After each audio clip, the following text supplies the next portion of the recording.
안녕하세요. 정형외과 전문의 김용모입니다. 내 무릎을 지키는 선택. 오늘 제가 준비한 이야기는 전방 십자인대 재건수를 한다면 자가건과 타가건 중 어떤 것을 사용하는 게 좋은가입니다. 무릎 부상 중 가장 흔한 부상인 전방 십자인대 파열. 대부분의 수술은 환자들이 결정할 수 있는 선택의 범위가 매우 좁지만 전방 십자인대 재건술은 수술 시 사용하는 인대를 자신의 인대인 자가건을 선택할 것인지 타인에게서 공여받은 타가건을 사용할 것인지 결정하는 과정에서부터 수술 계획이 세워진다. 자가건은 조직 생착이 뛰어나다는 것은 장점이지만 공여 부위 통증이나 근력 약화가 발생할 수 있고, 타가건은 수술 과정이 간단하다는 장점은 있지만 자가건보다 회복 속도가 느리다는 단점을 가지고 있는데, 전방 십자인대 재건술을 앞두고 나에게 적합한 수술법은 무엇인지 자세히 알아보자. 제가 전방 십자인대 파열 환자들과 20년 이상 소통하는 과정에서 환자들이 이것만은 꼭 알았으면 좋겠다라고 생각했던 것들을 이야기할까 합니다. 전방 십자인대가 완전히 파열되면 수술적 치료가 필요할 수 있고, 대개 인대 재건 수술을 통해 치료한다는 것은 인터넷을 검색하면 누구나 쉽게 확인할 수 있습니다. 하지만 전방 십자인대 손상과 치료는 고려해야 될 내용들이 워낙 많기 때문에 여러분이 생각하는 것처럼 그리 간단하고 쉽지 않습니다. 저는 오늘 그중에서 전방 십자인대가 파열되었다면 수술이 꼭 필요한지, 수술을 한다면 어떤 이식물을 사용할 것인지, 인대 재건 방법에는 어떤 것들이 있고 좋은 결과를 얻기 위해 고려해야 할 것들에는 무엇이 있는지에 대해 말씀드리고자 합니다. 인대란 뼈와 뼈 사이를 연결하는 힘줄과 유사한 아주 단단하면서도 유연성이 있는 특수한 구조물입니다. 무릎에는 서로 다른 역할을 하는 여러 개의 인대가 들어있는데요. 그중 전방 십자인대는 관절 안에 들어있는 두 번째로 큰 인대입니다. 인대의 위치는 모든 사람마다 동일하지만 그 형태나 두께에서는 개인적 차이가 조금씩 있습니다. 이 인대는 무릎 관절 안에서 허벅지뼈와 정강이뼈를 연결하면서 무릎이 앞쪽으로 비정상적으로 심하게 움직이지 않도록 꽉 잡아주는 고정줄 같은 역할을 합니다. 쉽게 말씀드리자면 뛸 때나 방향을 확 바꿀 때 무릎이 앞으로 쭉 밀리면서 획 돌아가지 않게 하죠. 이런 역할을 하기 때문에 전방 십자인대는 강한 외력이 작동하는 경우가 아주 많습니다. 따라서 흔히 손상받는 인대 중 하나입니다. 그럼 전방 십자인대가 파열되는 상황에서는 어떤 일들이 생길까요? 운동 중에 다른 사람들과 부딪힐 때, 태클을 당할 때, 점프하고 착지하는 동작이나 무언가에 걸려 넘어질 때 순간 무릎이 확 꺾이면서 휘청하는 경험 한 번쯤은 있으실 텐데요. 불행하게도 어떤 분들은 이때 뚝 하는 무언가가 끊어지는 느낌을 받거나 또는 그 소리를 듣게 됩니다. 이때가 전방 십자인대나 내측 측부인대 또는 연골판 파열이 발생하는 순간일 수 있습니다. 그중 전방 십자인대가 끊어지면 심한 무릎 통증과 함께 무릎 안에서 피가 고이는데 대개 50cc 이상으로 대단히 양이 많죠. 따라서 관절이 빵빵해집니다. 반면 연골판이 파열되거나 내측 측부인대가 파열된다면 그렇게 출혈이 많지는 않습니다. 따라서 외래 진찰만으로 이들 병변이 대강 구별되는 경우도 있지만 이들 병변이 동시에 발생하는 경우가 상당히 많아서 MRI로 정확히 진단하는 게 필요합니다. 그럼 전방 십자인대가 파열되면 무조건 수술을 해야 할까요? 만약 수술을 한다면 무슨 수술이 필요할까요?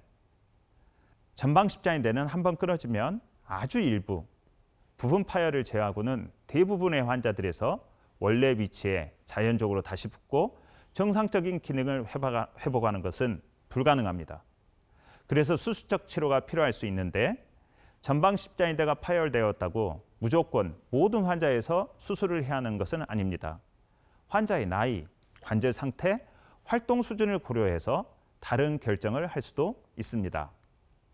예를 들면 전방 십자인대 단독 파열이고 축구나 농구 같은 축 회전 운동을 원치 않는 사람에서 이런 사람에서는 보존적 치료를 우선 시행해 볼 수도 있습니다. 이는 환자가 원하는 치료의 목표, 활동 수준, 기대치 등을 고려해서 치료 방침을 결정하자는 건데요.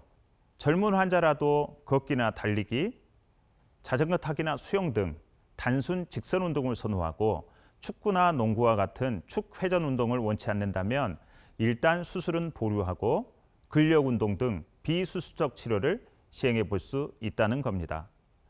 하지만 운동선수, 젊고 활발한 사람들, 축구, 농구, 스키처럼 점프나 축회전, 커팅이 포함된 스포츠를 희망하는 사람들, 무릎이 자꾸 빠지거나 돌아가는 느낌, 즉 무릎에 불안정성이 있는 사람들에서는 전방 십자인대 재건술이 필요합니다.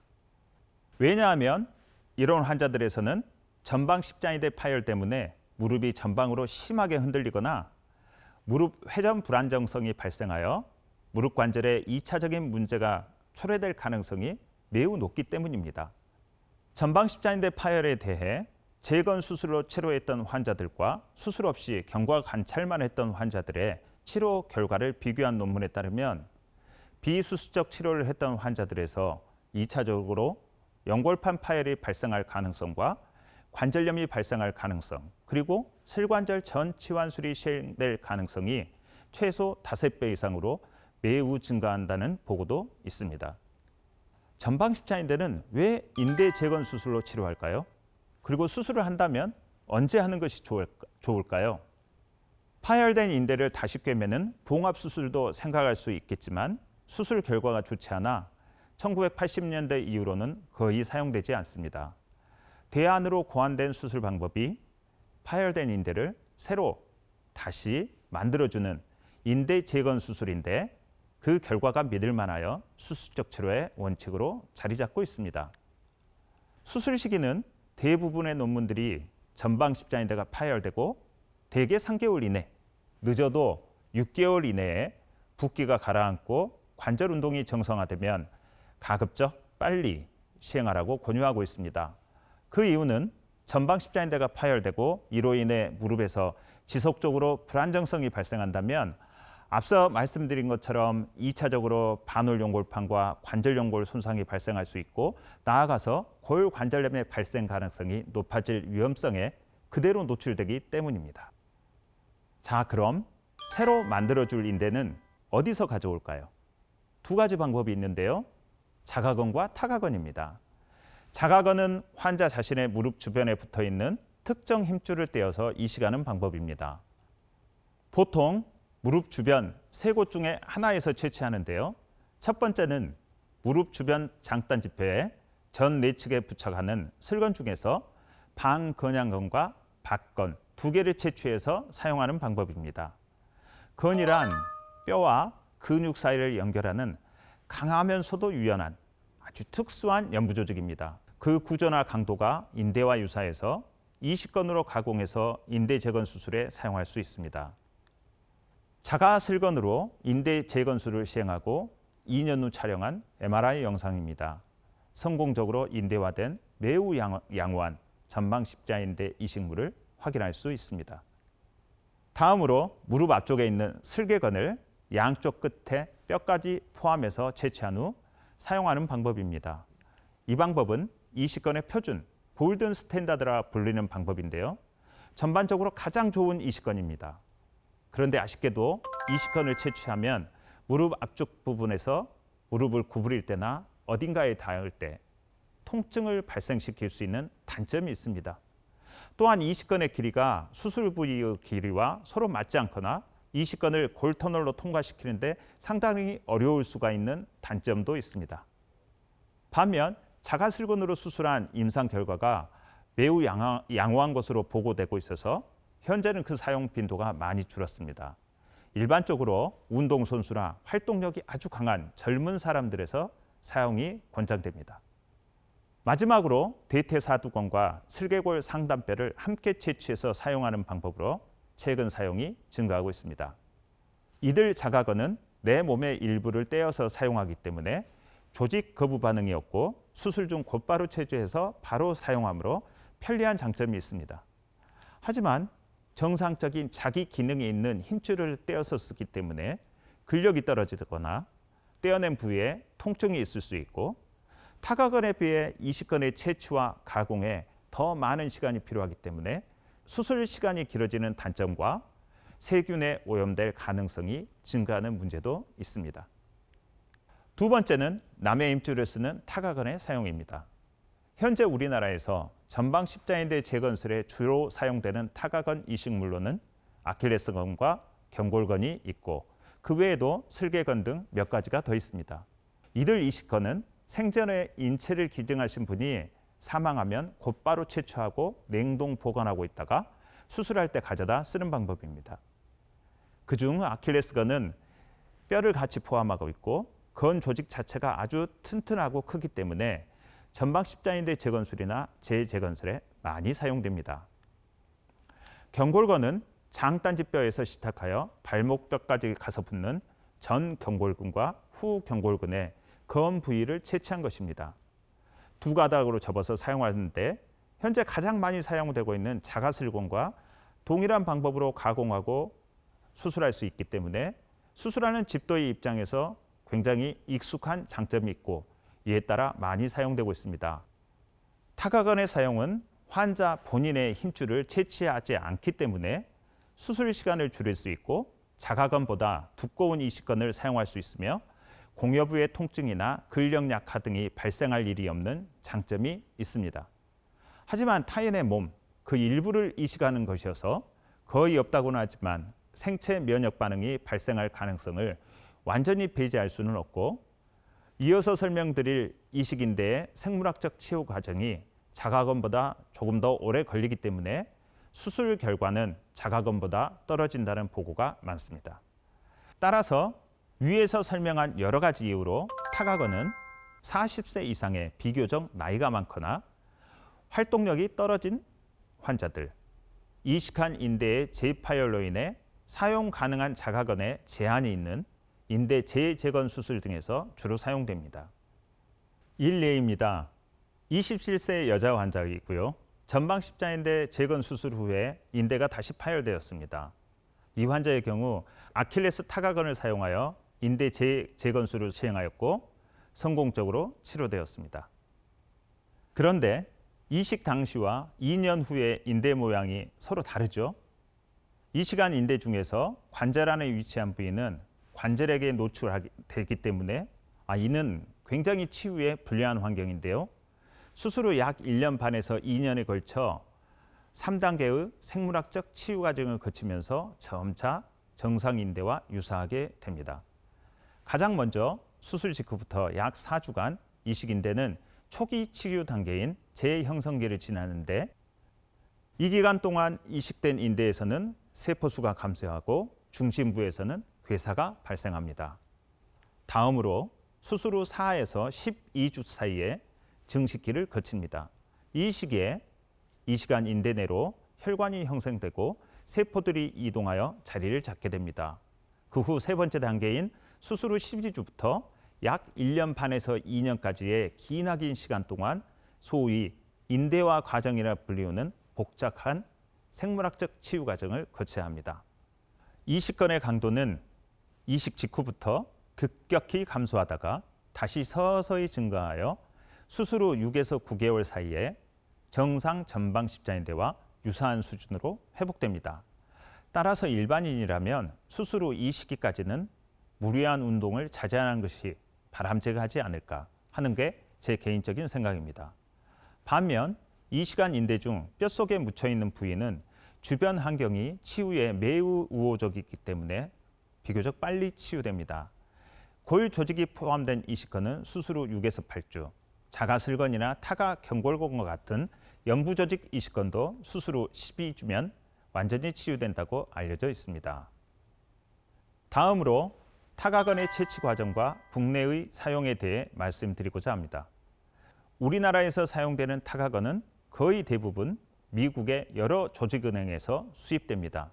왜냐하면 이들 미국의 조직은행들은 미국 FDA와 미국 조직은행협회의 엄격한 기준에 따라 인증을 받고 채취와 유통하도록 되어 있어 믿고 사용할 수 있기 때문입니다. 인증 기준은 본인이 원한다고 모두 가능한 것은 아닙니다. 기증이 되기 위해서는 엄격한 기준을 충족해야 하는데요. 연령은 18세에서 60세까지의 건강한 성인입니다. 에이즈나 B형, C형 간염, 매독 등 감염성 질환이 없어야 하고 전염성 질환으로 사망한 경우가 아니어야 하며 약물 남용이나 고위험 성행위 등의 위험 요소가 없어야 합니다. 또한 암이나 자가 면역 질환 등의 병력도 없어야 합니다. 생전에 이런 조건을 충족해서 인체 기증이 허가된 환자가 사망한다면 미국 각 지역에 있는 인체 조직은행에서 타가건을 채취할 수 있습니다. 조직 채취는 사망부터 채취까지의 시간이 매우 중요합니다.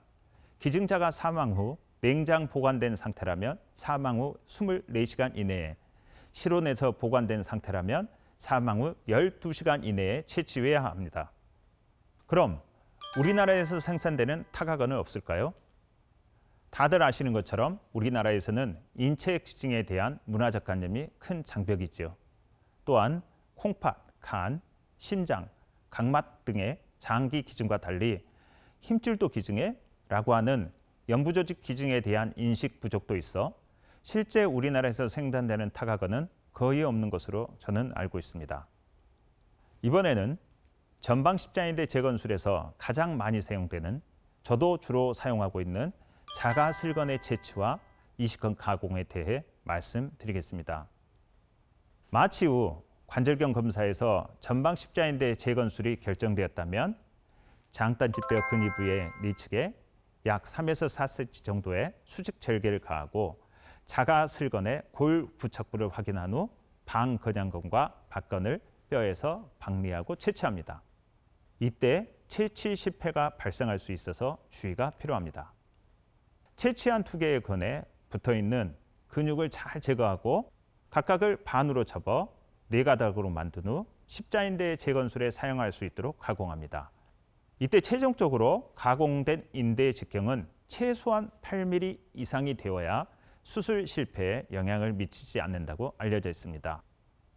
다른 방법으로 자가건과 타가건을 섞어서 사용하기도 하는데요. 자가슬건을 채취했을 때 힘줄이 예상외로 얇거나 전회측 인대 재건술이 추가로 필요한 경우 등에서는 자가슬건에 타가경골건을 추가하여 전방십자인대 이식건을 만들기도 합니다.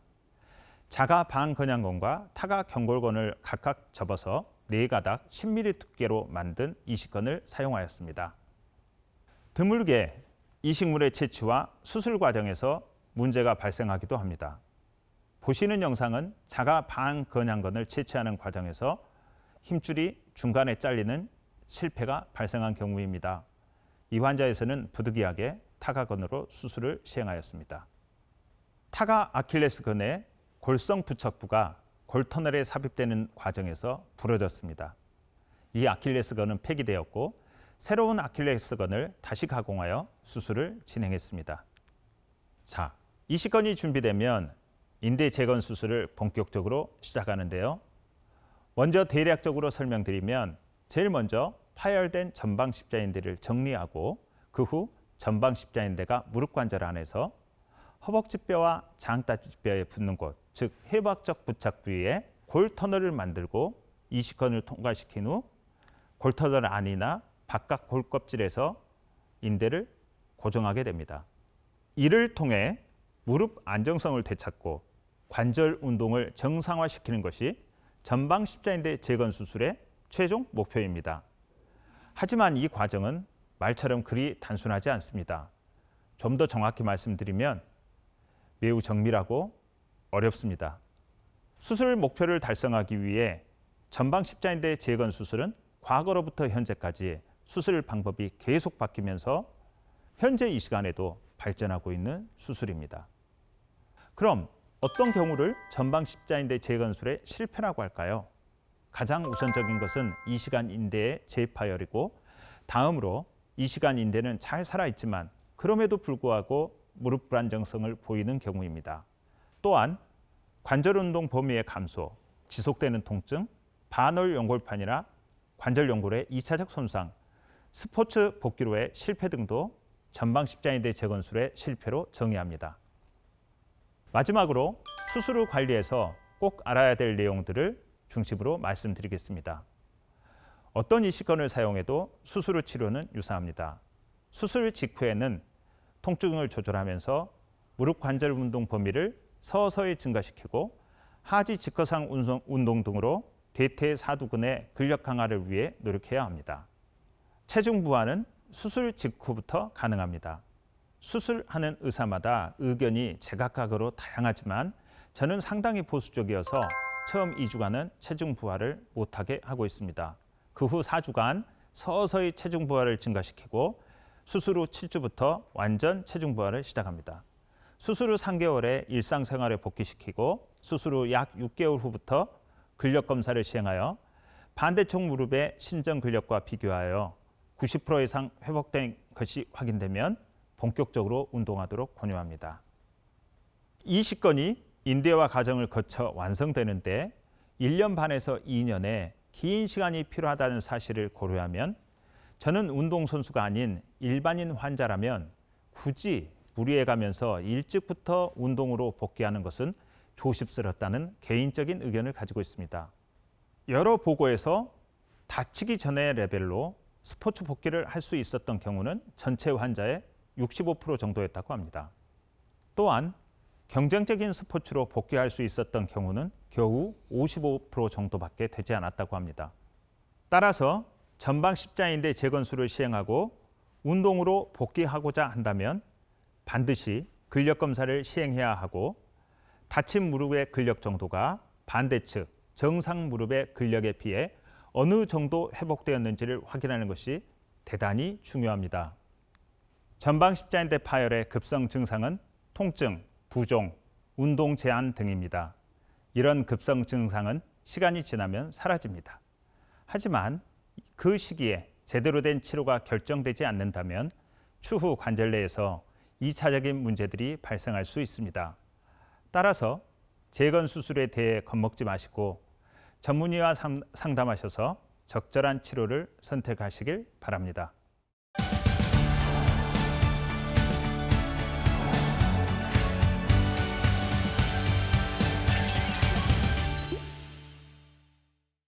시청자들께서 전방 십자인대 파열과 재건술에 대해 궁금한 점들을 많이 보내주셨습니다. 함께 확인해 볼까요? 중학교 3학년 아들이 축구 경기 중 전방 십자인대가 파열됐습니다. 전방 십자인대 재건술도 방법이 많다고 들었습니다. 어떻게 수술하는 것이 가장 좋은가요? 축구를 좋아한다는 것은 활발한 활동력을 가졌다는 것을 의미합니다. 축구는 축회전 운동이기 때문에 운동으로 복귀하기 위해서는 대부분 수술이 필요합니다. 또한 전방 십자인대 손상 당시 무릎에 가해지는 외력의 세기는 손상 당시 상황에 따라 매우 다양하기 때문에 동반 손상의 가능성을 항상 염두에 두어야 합니다. 정확한 것은 검사해 봐야 알겠지만 대개 12살 이상의 여자와 14살 이상의 남자라면 성장판이 거의 닫힌 상태일 것입니다. 따라서 이 아이의 경우에는 어른과 동일한 방법으로 인대 재건술이 시행될 수 있을 것으로 예상됩니다. 가급적 빨리 인대 재건술을 받는 것이 예후에도 좋습니다. 저의 개인적 견해로는 가급적 자가건을 사용하는 것을 추천합니다. 전방 십자인대 재건술에서 자가건과 타가건 중 어떤 것이 재파열 위험이 더 높은가요? 현재까지 발표된 논문들을 종합하면 전체적으로 타가건을 사용했을 때의 재파열 위험성은 자가건을 사용했을 때보다 약간 더 높은 정도로 받아들여지고 있는 것 같습니다. 저의 개인적 견해에서도 가능하면 자가건을 사용할 것을 추천합니다. 타가건은 다른 사람의 인체에서 가져오는 건데 감염 위험에 대해 걱정하지 않아도 되나요? 우리나라에서 주로 사용하는 미국에서 수입된 타가건의 경우 기증자의 병력 등 의료 데이터가 생존 시부터 체계적으로 관리되고 있고 사후 이식물 채취 과정부터 수술에서 사용될 때까지 감염에 대한 관리가 엄격하기 때문에 실제 감염의 발생 위험은 자가건 사용 때보다 높지 않습니다. 따라서 어떤 이식건을 사용하는 것보다 그 환자에게 상황에 맞게 필요한 이식건을 선택하는 게 중요하다고 생각됩니다. 제가 오늘 말씀드린 자가건과 타가건의 선택에는 서로 장단점이 있습니다.